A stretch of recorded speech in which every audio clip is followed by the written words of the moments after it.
Тракийското селище при село Кръстевич се намира на около 500 метра югоизточно от селото в местността Памук-Кале.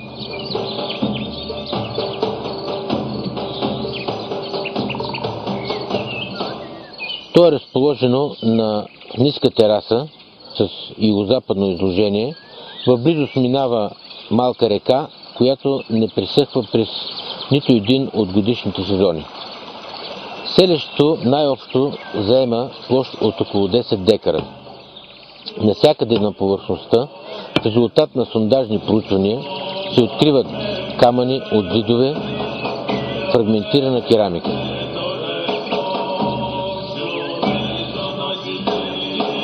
В югозападната част на терасата се намира една от най-големите, може би доминираща постройка в цялото селище. Тя е с площ от около 400 квадратни метра.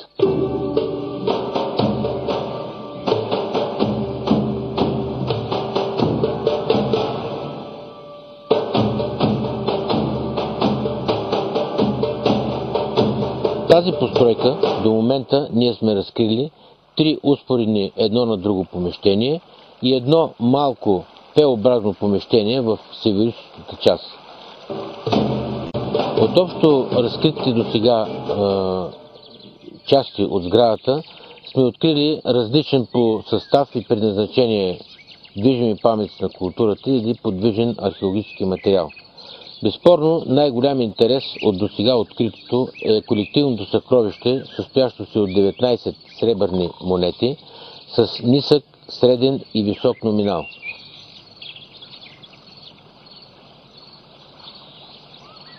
Освен тях сме открили бронзова дръжка с изображение в двата края на бърдат Силен.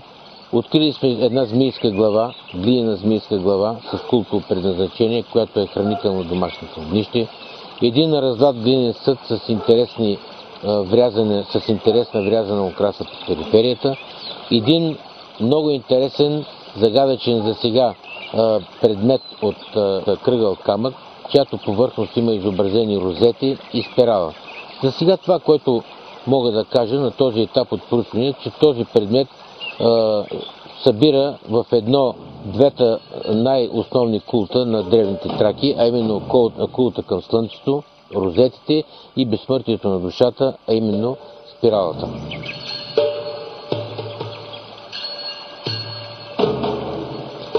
Особен интерес представлява фрагментираната, макар и фрагментирана, вносна чернофирнисова гръцка керамика.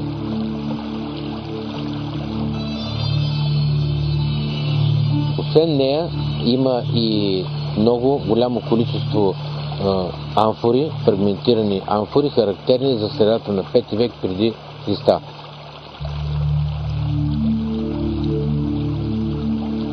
Изобщо цялата керамика, и местно производство, и вносна керамика се датира от периода от средата на 5 до средата на 4 век, т.е. средата на 4 век е края на съществуването на това селище.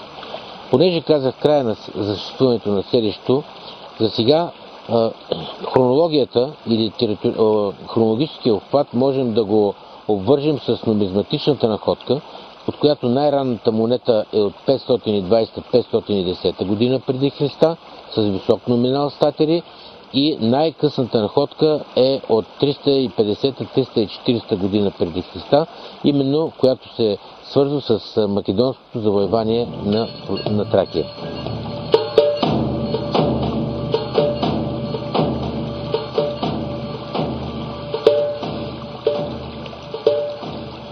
Освен тези находки, в сградата на много места най-многобройни са именно находките, които са представени от пирамидални и конусовидни тежести за стан. Различни по големина тежести за стан, един глинен прешлен за вретено,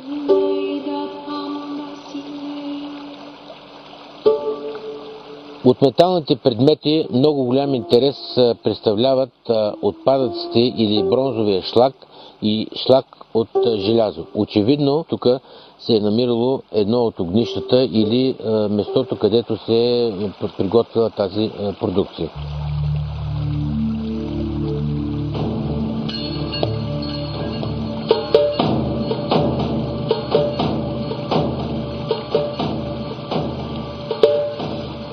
Отказаното до тук може да се съди, че предназначението, най-общо предназначението на това селище, на този етап, е да се определи като селище с търговско предназначение. Такива селища са съществували в Древна Тракия. За това, че селището е имало търговски характер, съдим от писмените извори и от епиграфските паметници, които са известни до сега и които са открити в България. Всъщност от епиграфските паметници е открит само един надпис в тракийското селище, търговски център Емпориум Пистирус, което се намира при село Ветрен, община Септември.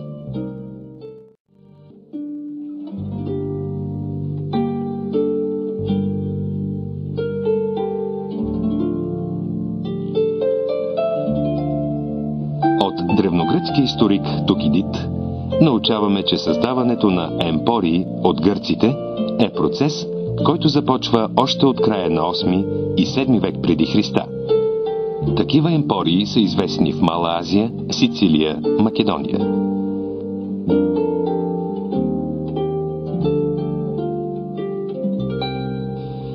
Обикновено емпориите възникват на важни кръстопътни места. Те не са имали статут на град, но в тях винаги са били изграждани светилища, тъй като според тогавашните вярвания, боговете са били призовавани като гаранти на реда и почтенността на търговските сделки.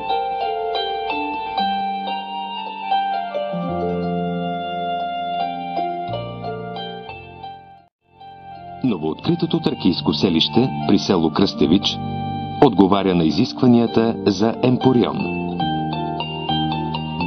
Наблизо са рудните залежи край градовете Панагюрище и Копривщица. На север от него има древен път, който води до залежите на цветни метали край Златица и Пирдоп.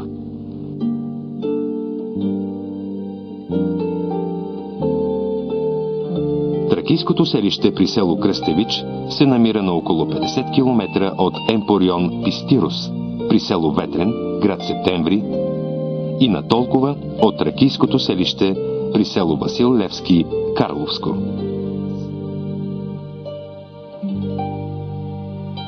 Стоките до тържищата при село Кръстевич са достигали по вода.